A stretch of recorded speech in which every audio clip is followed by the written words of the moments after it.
This is your life, this London Soho, and in a street just behind me, heading in the same direction, a remarkable character. He rose from East End street fighter to America's Hall of Fame. He became an idol not only in Britain but in the USA. He rubbed shoulders with Hollywood actors and Chicago gangsters. And he and I are heading, would you believe it, to an art exhibition. He because his daughter Stephanie is the artist, me because he's going there. It's taking place here in Kettner's restaurant, and some of the art patrons are already there. Not your usual dilettante connoisseurs. I'm sure that aficionados of the noble art will recognize some faces that have had attention from a different kind of canvas work.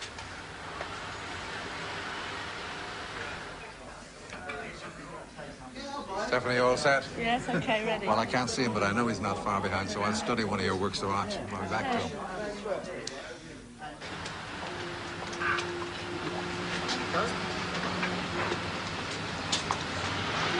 Hi, darling, come in. How are you? Hello, Jack. Hello,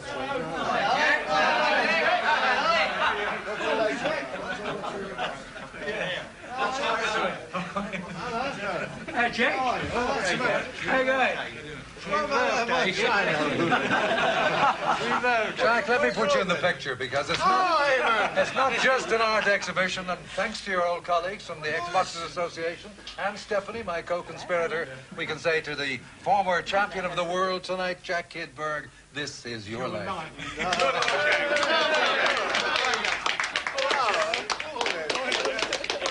why I have all these handsome faces around here to escort you to the theater where we... Really good looking.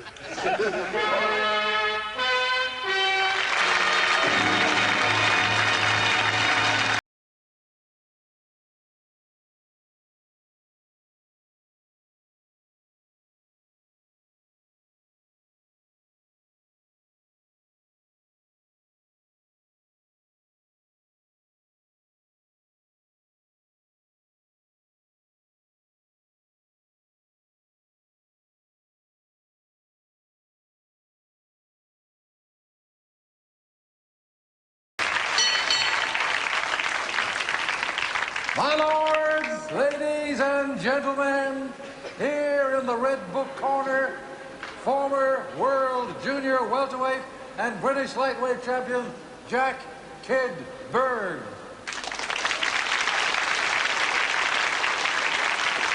"56 years ago, Kid Berg became the toast of Britain, winning the World Junior Welterweight Championship at the Royal Albert Hall, stopping American Mushy Callahan in 10 rounds. The Whitechapel Windmill successfully defended the world title 9 times before losing it to the late legendary Tony Canzoneri. The only living British boxer in the American Hall of Fame, captured here in Movietone News, October 1930. Hail the conquering hero. Jack Kid Berg is boxed in by fans as he returns to London after successfully defending his world title against American Billy Patrol in the United States. The Whitechapel Windmill sailed to a points win and then made these winning points at the microphone. Well, I'm ever so pleased to get back to old London, and I want to thank all the people for the kind reception you've given me here today, and I'll do my utmost in the future. I thank you.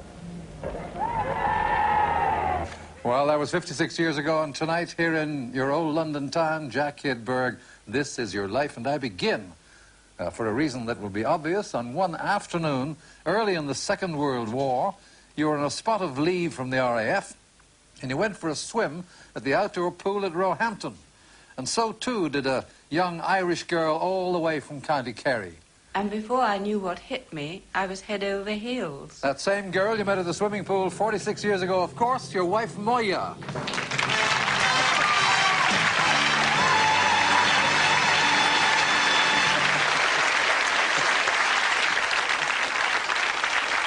Moya, I know it's a nervous time tonight, but tell us about that first meeting at the swimming pool. Well, I suddenly felt something being hoisted under my posterior, and that was that. I hasten to add, it wasn't Jack, it was a deck chair, yes? Yes. Well, that's how it all started, isn't it? And in fact, you were married at Malvern Town Hall on February the 20th, 1943. Moya, I believe that Jack made you fighting mad the first morning of the honeymoon. He certainly did. He said to me, I don't remember asking you to marry me. True, Jack. Well, Jack, this is your life and it's all coming out. You were born Judah Bergman in Whitechapel in London's East End on June 28, 1909. You were the second son and fourth of 7 children of Russian Jewish immigrants Jacob and Millicent Bergman. There they are in an early family photograph with, from left to right, your brothers and sisters, Rachel, Willie, Sadie, Becky, and Teddy. That's you on the right of the picture, Jack, looking quite angelic.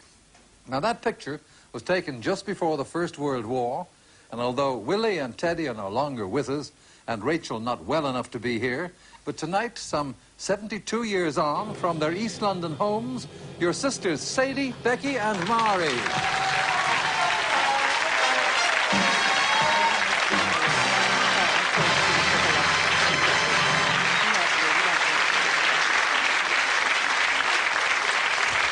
Jack, you've got a huge family. And here are just some of them. Your nephew Jonathan and his wife Madeline with daughter Jemima. Your nephew Tony and his wife Penny and their children James and Laura. And in the audience, some 30 members of your family who all wanted ringside seats tonight.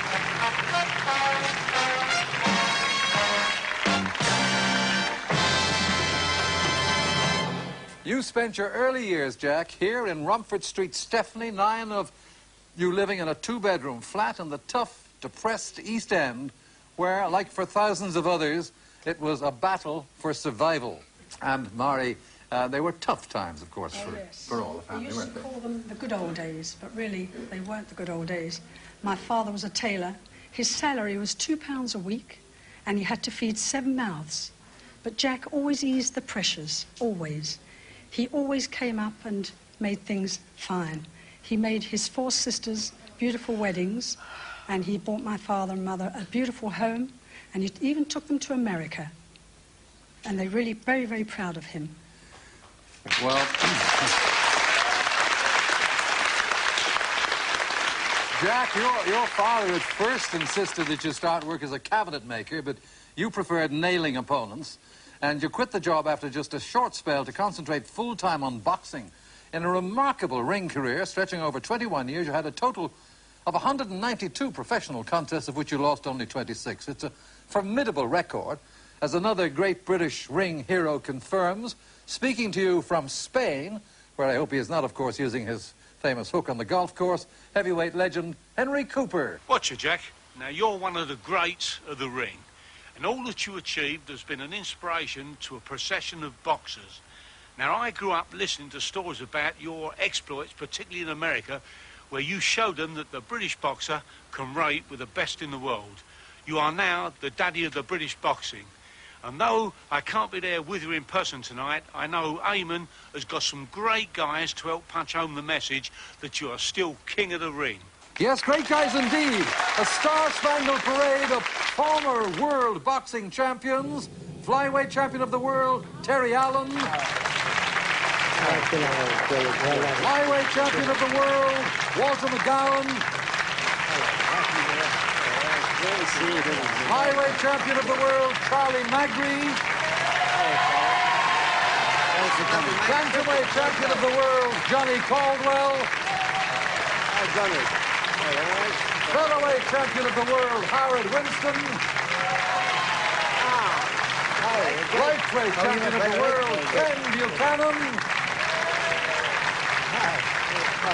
Welterweight champion of the world, John H. Stracey. Light middleweight champion of the world, Morris Hope. World middleweight champion, Terry Downs.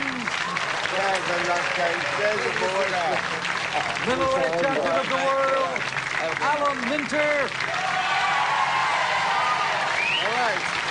And today, light heavyweight champion of the world, Dennis Andrews.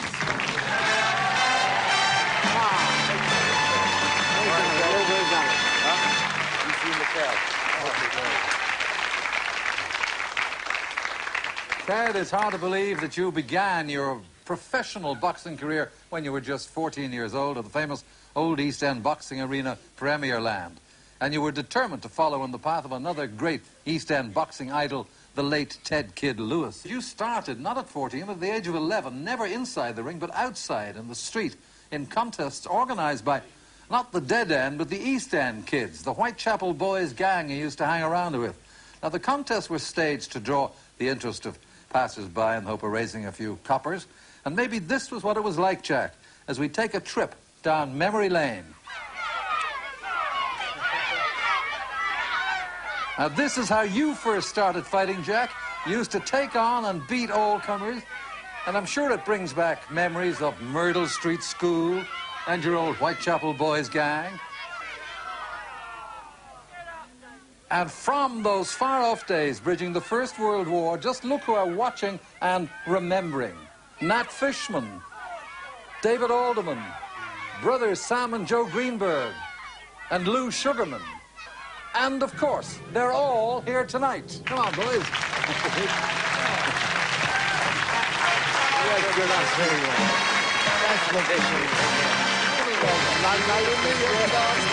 But, Jack, there are two members of this happy gang are missing. You haven't had time to count them yet. In the 1950s, both of them set off for a new life in California, one to Panorama City, the other to Burbank. And here tonight, your old boyhood pals to complete the gang, Young Benji and Gussie Huss.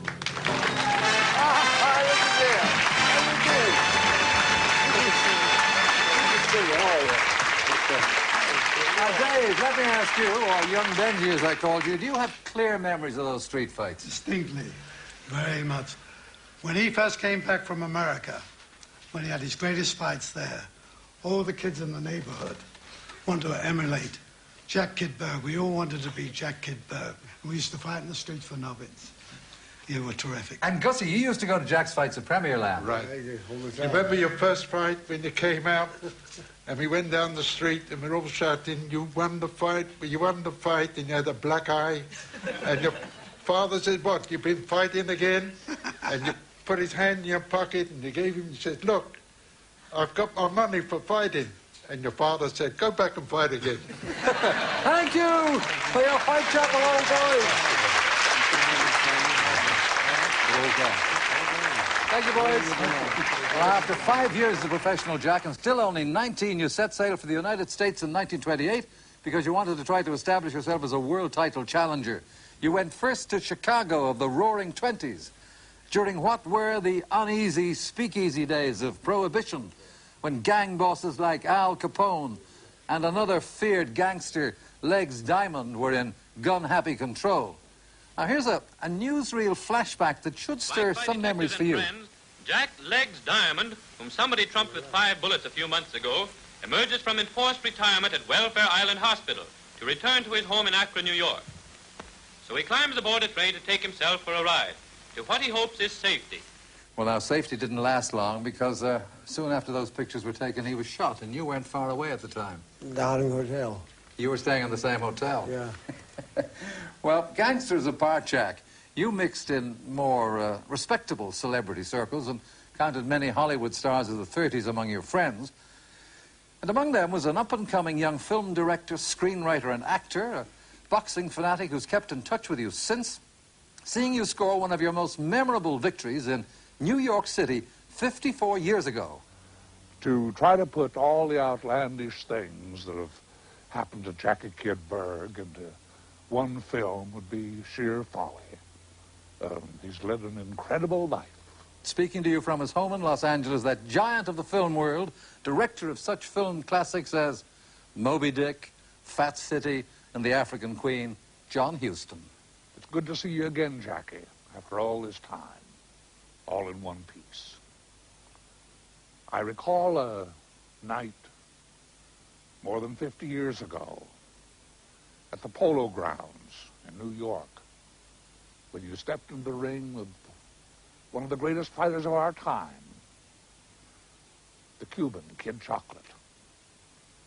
He was unbeaten up until then, and then against you, who were the Whitechapel Windmill. That was your designation. And you always came forward arms flailing. I don't think you took a backward step during that fight.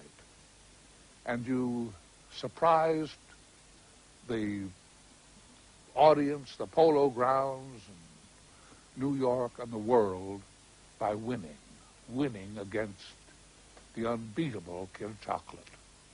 And it was only through your determination and inner power that you managed to do that. I salute you still. Thank you, John Huston.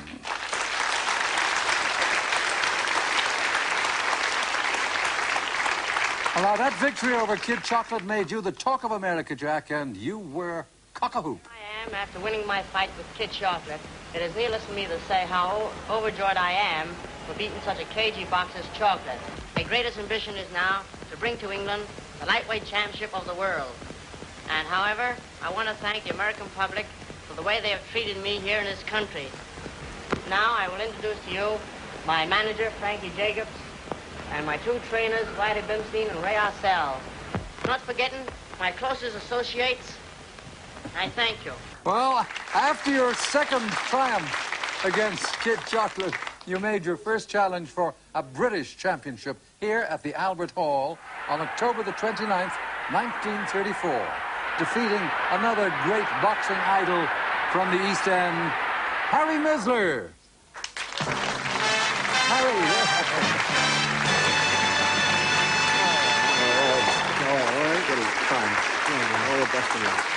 And we have traced 5 more of your old opponents, all former British title contenders, Harry Davis, Jack Lewis, and George Odwell.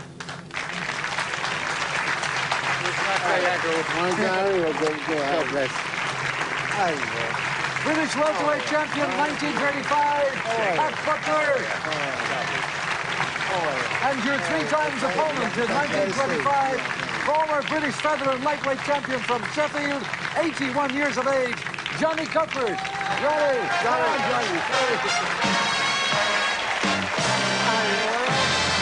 Lovely boy. Yes. Lovely. Here you're over the ringside. Stephanie, you now spend your life as a respected artist between your studios in Soho in the south of France. Now, when you were growing up in London, did you realize that your dad was world famous for being a master of the noble art? No, I think whoever your father is, you always think of him as your father. And actually, Jack was very gentle and loving. And actually, I think I'm glad that he retired before I could see his fights. Except for now, I wish there was more footage of his early fights, because I'm a great boxing fan. And all the time people come up to me and say, my God, was Kid Berg really your father? It makes me very proud.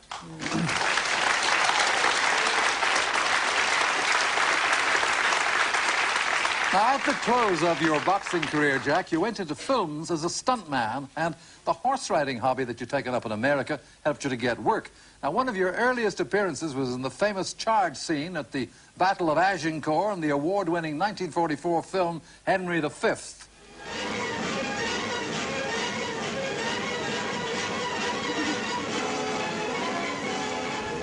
And there's somebody who remembers how that charge nearly started without you. God, were you really taken for a ride that day, mate? God. Ex-professional heavyweight, now a respected stunt artist, that great Cockney character from the Elephant and Castle, not your pal.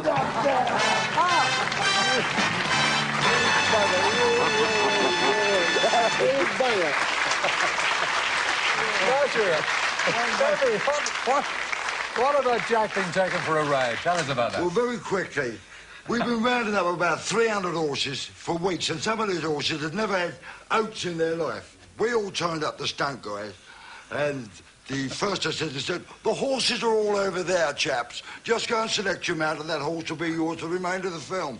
Jack's always had the best, flesh kid. Straight over the horse he went. He got this horse. It was 17 and a hands high.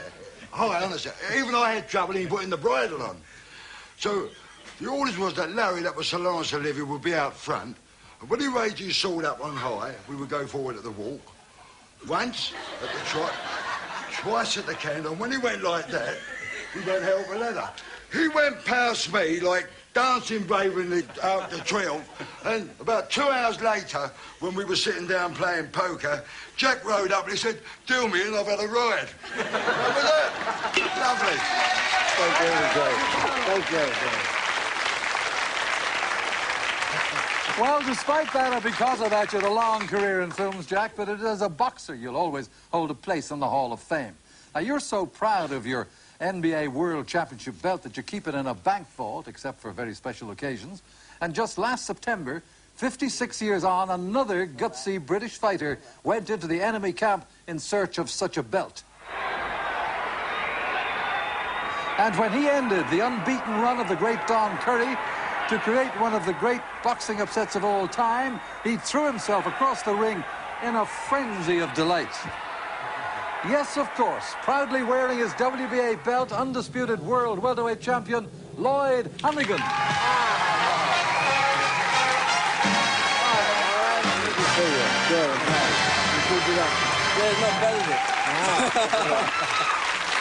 Jack, we had a lot of trouble about that belt of yours, but as you know, thanks to you, it's not in the vault tonight, and you're always worried about it, but it's in the safest possible hands. Your belt is in the hands of Britain's heavyweight hero, Frank Bruno.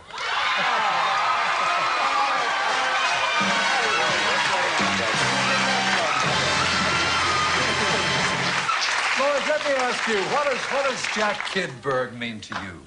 Well, it means a lot, you know, because when you're a young kid, you look up to people like Jack Kid Berg, and you consider it a great honor to pay my respect to him tonight.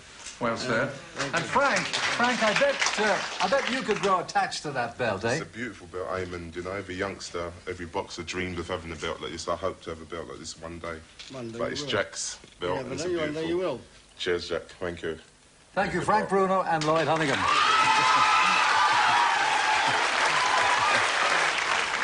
Jack, as we come to the final round, I want to take you back again to New York, from where someone would like a word with you. The man who trained you for that great Kid Chocolate victory 54 years ago. Among 20 other fighters, he has helped to steer to world titles our ringmasters like Barney Ross, Cesar Charles, James J. Braddock, and modern greats Roberto Duran and Larry Holmes. Keep looking at that screen, Jack. He's still passing on his great knowledge, even at the age of 87. From New York, Ray Arcel. Hello, Jackie. How are you? Congratulations. What a wonderful honor this is. Long overdue. We had some hair-raising experiences, Jackie.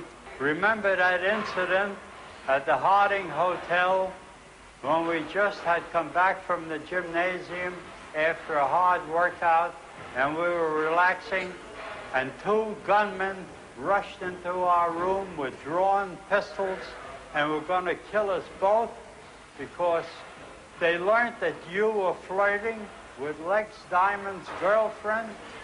You know, Lex Diamond was one of the most notorious gunmen of the Prohibition era. It took an awful long time of coaxing and pleading before we straightened this thing out. And we checked out of that hotel in a hurry. Thank heavens we are both here to recall the story. That was not part of our training schedule. I've trained many world's champions, and you were one of my very best.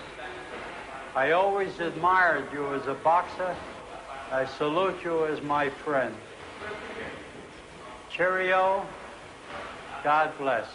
He was in New York 3 days ago, Jack, when he paid that tribute, but tonight he's in London for you. From New York City, 87 years young. Oh, I love you. I love you. Oh, I love you. I love you.